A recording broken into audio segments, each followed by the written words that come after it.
Ready to move in premium triplex villas at Bachapalli APR projects. ఇంకో పక్క Janasena party కార్యకర్తలు కూడా పవన్ కళ్యాణ్ గారి యొక్క నాయకత్వం పైన అభిమానంతో గాని లేకపోతే ఒక కమిట్మెంట్ తో పనిచేస్తున్నారు. ఇవన్నీ కూడా పర్ఫెక్ట్ గా జరగాలంటే ఒక్క వ్యక్తి కూడా ఈ రోజు అందరికీ టికెట్లు ఇవ్వలేకపోయాం. ఏ విధంగా ఎంపీ చేసాం కూడా మనం మాట్లాడుకుందాం. వివిధ రాజకీయ పార్టీల్లో కొంతమంది ఆస్పిరెంట్స్ ఉన్నారు. రాజకీయాల్లో పనిచేసేది గుర్తింపు కోసం పనిచేస్తాం, సర్వీస్ చేయడానికి మనం కష్టపడతాం. ఓసారి పొత్తుల వల్ల కొంతమందికి సీట్లు ఇవ్వలేకపోయాం. చాలా కష్టపడ్డారు, జైలుకు పోయారు. మన పార్టీలో పోరాడారు, జనసేనలో పోరాడారు, త్యాగాలు చేశారు. బీజేపీలో కూడా ఆస్పిరెంట్స్ ఉన్నారు, వారికి కూడా ఇబ్బందులు. అందరికీ పోటీ చేయాలనే ఆలోచన ఇవన్నీ ఉంటాయి.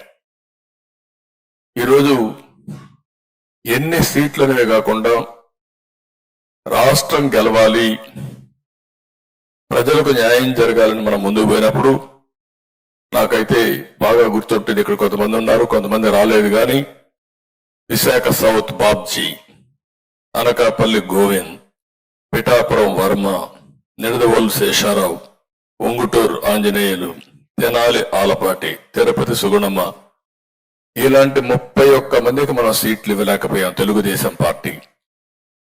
ఇదే విధంగా మిగిలిన సీట్లు జనసేన సీట్లు ఇవ్వలేకపోయారు.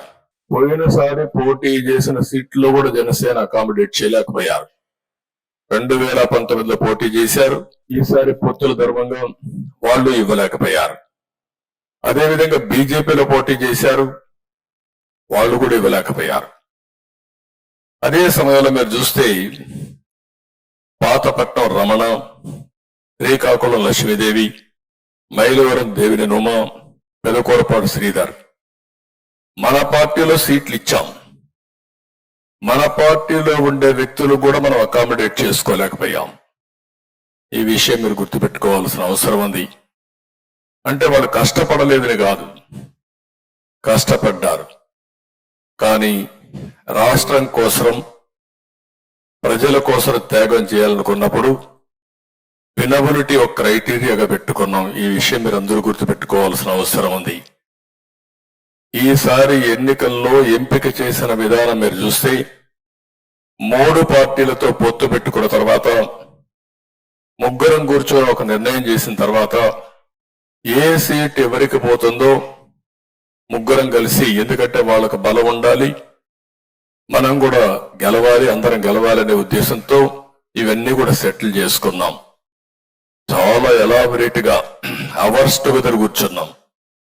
స్లీప్లెస్ నైట్స్ కూడా, ఒకసారి రాత్రి అంతా కూడా వర్క్ చేసిన రోజులున్నాయి.